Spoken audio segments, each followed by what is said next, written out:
I received a shocking revelation at my workplace. My daughter, left in the car, had passed away. The news came abruptly from a police officer, leaving me in a state of distress. Frantically, I hurried to contact my mother, who was supposed to be watching over my child. Thankfully, she assured me that everything was fine. My daughter was currently enjoying a snack. Relief washed over me momentarily, but it was short-lived. The penetrating gaze of the police officer raised suspicions, making me realize a hidden truth. I am Kinayan Mullen, 38 years old, residing with my husband and child. My husband, 4 years my senior, works as a sales manager at a house manufacturing company. His demanding job often keeps him occupied on both weekdays and holidays, making him less involved in childcare and household duties. Requesting his help in picking up our child on his days off often resulted in frustration. Recalling a past incident when I worked at a drugstore on a Sunday, I asked him, who was on a day off, to care for our child. His response was dismissive, stating that he needed to relax on his day off, unlike me, a mere part-timer. Despite my concerns about his nonchalant attitude and whether he was properly caring for our child, Lucien, who is adept at playing independently, didn't require much attention. However, that day at work was difficult as I couldn't shake off the worry about my husband's caregiving capabilities. Subsequently, I entrusted my child to my nearby living mother. Fearing confrontation and reluctant to make situations awkward, I struggled to voice my concerns. He's exhausted.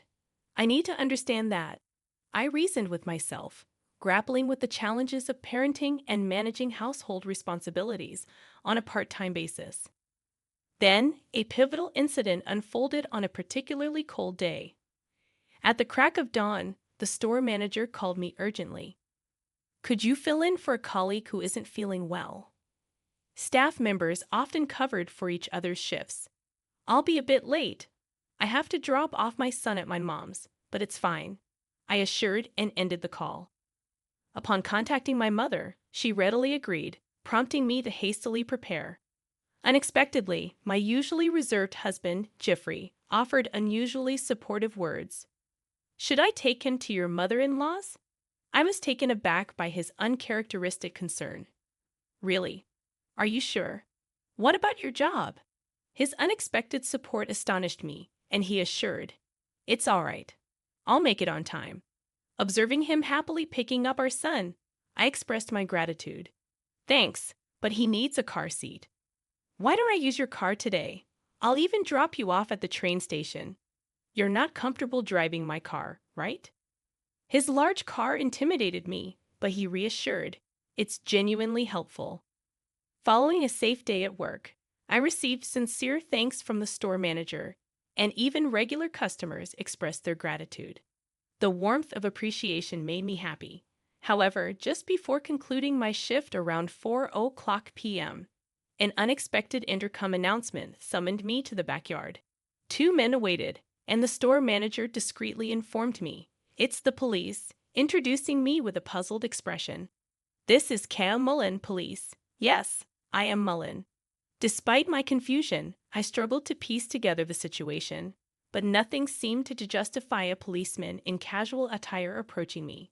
The officer scrutinized me from head to toe, urging me to remain calm as he delivered the devastating news. Please calm down and listen. Your daughter has passed away. Daughter? Whose daughter? My confusion deepened as they proceeded to explain the grim circumstances. A 1-year-old girl had tragically succumbed to the cold in my car, parked behind the station. The police, treating me as a suspect, detailed how the adjacent car's driver had discovered the distressing scene, prompting an ambulance call that proved too late. Only then did I realize I was under suspicion for creating the tragic situation. Wait a second. I don't understand what you're saying. I have a son, and my mother is with him today. Yes, I'll cooperate at the police station. Despite my protests and attempts to clarify, the police officer lightly patted me down, refusing to let me speak further. It became apparent that they assumed I had left my child unattended in the car while I was at work. Treated like a criminal, It was only after being placed in a police car that I was granted permission to contact my mother. This is absurd. I'm with him, of course. My mother, unaware of the situation, seemed shocked by my call. Despite the relief flooding over me upon hearing the voices of my mother and son, knowing my child was safe, the stark reality of the girl's tragic death in my car lingered. Upon reaching the police station, a detective with an intense gaze relentlessly questioned me, describing how my husband had taken our child to my mother's place that morning seemed to temporarily dispel suspicions. However, my attempts to contact my husband during the police inquiry remained unanswered. They asked, "Can you confirm if you know the missing girl?" This moment proved more challenging than the initial suspicion. Gazing at the girl, appearing peacefully asleep, I cried, overwhelmed with guilt. Unfortunately, I only had a vague impression of having seen her somewhere. Honestly admitting this to the police, they urged, "If you recall anything, contact me," finally releasing me as darkness enveloped the outside. Anxious to reunite with my son, I rushed to my mother's house. In the midst of explaining the situation to my mother, tears flowed, providing comfort as my child slept peacefully. Returning home after 9 p.m., my son fell asleep once more. I attempted numerous calls to my husband, who remained unresponsive. A midnight message arrived, revealing an unexpected business trip. Despite my immediate call, there was no answer, so I messaged back, informing him of the unsettling events. However, subsequent attempts to reach him were met with silence. The following day, I faced the morning after a sleepless night, haunted by a lingering concern. Beyond the distress involving my husband, the image of that girl persisted, as if I had encountered her before. Resolving to seek answers, I waited for my husband's work hours to commence, gathering the courage to make the call. My intention was to have his workplace contact him during his business trip. Surprisingly, I learned that my husband had taken a vacation since the previous day. Grateful yet perplexed, I found myself temporarily unable to process anything after the phone call. Amidst the shock, the idea of confiding in my best friend Chrissy dawned on me. Ready to make the call, I was met with astonishment upon opening my phone. In haste, I reviewed the messages from Chrissy lie. It's a lie. One of the images there shook me to the core as the girl in the picture with Chrissy was the same girl left in my car. Oh my God, it was Chrissy's daughter who passed away. Suddenly, the fragments of yesterday's inexplicable events started connecting. The question echoed. Why was Chrissy's child abandoned in my car? Convinced that this wasn't a delusion, I began to suspect my husband and best friend of having an affair. 2 years ago, Chrissy, single after a divorce, had cryptically shared about her pregnancy, refusing to disclose the father. "I won't tell you who the dad is. I'm just a single mother," she had laughed meaningfully. The possibility that the girl might be my husband's child loomed, though uncertain. Fueled by unbearable anger at being deceived for so many years, I felt a determination to unveil the truth in honor of the departed girl. My lack of assertiveness had allowed me to navigate my marriage without confronting my husband. However, upon discovering the betrayal, a newfound determination stirred within me. Realizing that 2 foolish adults had tormented an innocent child, I promptly took action to address the issue. After dropping my daughter off at the nursery, I headed straight to Chrissy's house.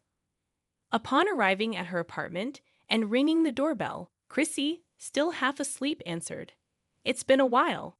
Did I wake you up? Huh, Kanaya? What's going on?" Chrissy, lacking makeup, attempted to shut the door, but I anticipated it and placed my bag between the doors. "There's Jeffrey too, right? Let's talk, the 3 of us." Despite Chrissy's panic, I found myself chuckling, perhaps due to the absurdity of the situation. Chrissy seemed unnerved by my strange laughter. "All right, you should have told me you're coming," she grumbled but gestured for me to come in. Navigating to the back room, I heard my husband's voice calling out in surprise. "What, Kenya?" He was still in bed. However, his surprise was short-lived, and by the time he joined us in the living room, he seemed prepared to face me. "Well, you've already found out," he nonchalantly remarked as soon as he saw my expression. Chrissy, who had been visibly upset moments ago, was now grinning behind my husband. Can you not make fun of me? I have something I want to ask. Oh, I'm scared. Despite the urge to scold Chrissy for her unserious demeanor, I suppressed it. I assume you've already been informed about her daughter. If you know that, why are you two here? Why haven't you gone to pick her up? It seemed they anticipated that I would be contacted regarding Chrissy's daughter. I couldn't fathom their actions, wondering just how much they knew about the situation. Give me a break. The police are taking care of that kid right now. She didn't even realize her child was missing and was shockingly optimistic. I learned, feeling disheartened by her ignorance. Simultaneously, I decided to unveil the truth after listening to their version of events. How did this happen? We were surprised too. There were a lot of people around when we returned to the parking lot. Oh yes, some people are just so dramatic, they casually remarked, delving into the details of the previous day. My husband, on vacation, had initially planned to spend time with Chrissy. However, Chrissy's child complicated matters when they tried to enter the hotel in front of the station. That's why he parked my car in a lot and went to the hotel with her child still inside. As I learned of this impulsive decision, my jaw couldn't help but drop. When I exited the hotel and returned to the parking lot, the police were surrounding my car. He even saw the ambulance and thought it was a bad situation, so he ran away. In a typical scenario, one would be concerned about the child's safety, but they interpreted the situation in their favor. I'm dismayed to hear that she's relieved to be free from taking care of her child, under the protection of the police. How long has your relationship been going on? I confronted them directly, urging them to share their side of the story. You're insensitive, Kaya. Right after I got divorced, it's been 4 years. I gave her some advice during her divorce, and things happened. It's a common pattern, I guess. Back then, I had suspected my husband of having an affair. Pregnant and anxious, I chalked it up to overthinking. I was astounded that my best friend was involved. So you're the father of Chrissy's child. Unlike my son, my daughter is cute. My husband candidly admitted, almost as if he aimed to provoke me. He confessed to the spontaneous idea of using my car, considering that Chrissy lacked one, and using my car with a child car seat would make outings with all 3 of them more convenient. Then you should have divorced me and married Chrissy, I retorted, feeling like our time together had been wasted, placing the blame squarely on my husband. Yet again, he made an absurd claim. If you do that, my company will find out about the affair and the child. It will hinder my promotion. The idea of sacrificing our relationship for such reasons filled me with disgust towards my husband. Kenya, that's not all. Chrissy, standing beside him, condescendingly laughed. Jeffrey told me his wife is a submissive housekeeper who doesn't talk back, allowing him to do whatever he wants. I questioned. Okay, but were you okay with that? You have kids too. I pondered while Chrissy burst into laughter. Ha, I'm sick of marriage. I just want financial support for my living expenses. Oh yes, unlike Kaya, Chrissy costs me a lot. She's high maintenance. Ha ha ha. My husband and Chrissy, speaking openly, seemingly treated me as if I were invisible. Faced with their selfishness, my patience neared its limit. Anyway, what's our plan now? You can't escape this. I subtly directed the conversation. Is it that much of a trouble, Chrissy? Go pick her up. Then we got caught, so I have to pick her up. But the police will be mad at me. Yeah, she's not old enough to come home alone. So far, they don't seem to care about her child even once. And when they speak, it's all about their own worries. Enough is enough. There's no room for sympathy. Finally, I decided to reveal the truth. Honestly, I'm dumbfounded. Both of you only think about yourselves. Oh, what do you want to say? My husband glared at me, but I remained unfazed. I'll tell you the truth. Your daughter passed away yesterday. She was left in the car in the middle of winter, I revealed, watching as their eyes widened, and they screamed. Poor thing. I can't imagine how cold it was. Oh, you're lying. Your shallow actions have cost the life of a young child. Chrissy pointed at me, shouting angrily. It's all your fault, Kaya. Chrissy, you can't be mad at me. Why don't you reflect on yourself a little? I retorted. Shut up. It's your fault that you married Jeffrey. I don't understand what Chrissy is saying. When she introduced him to me, I wondered if Chrissy was delirious because of the shock of losing her child. When I'm having a hard time with my divorce issues, you can't get married to show it off to me. It's not supposed to happen. It's your fault. What are you talking about? You got divorced because of your own infidelity. It's your fault. No, it wasn't supposed to be like this. Chrissy, who started crying, continued to blame herself, saying, I should have been happier. On the other hand, my husband attempted to make excuses in front of her, sobbing. Oh, it's none of my business. I was just going to have an affair from the beginning. It's too late. Chrissy's child doesn't really know I'm the father, does she, Kenya? We're not divorced yet, are we? Saying that, he approached me. I brushed his hand away and uttered in the lowest voice possible, Coward, don't show up in front of me again. Ignoring their ugly argument, I slipped away to the police. 2 days later, a call from the police informed them that the surveillance camera footage from the parking lot was the deciding factor, leading to their arrest. Both of them would now face justice properly. Their actions had set them on a long and arduous road filled with thorns. Meanwhile, I started to live a peaceful life with my mother and son. At the suggestion of the drugstore manager, I ended up working as a full-time employee. The unexpected restart of my life filled me with excitement.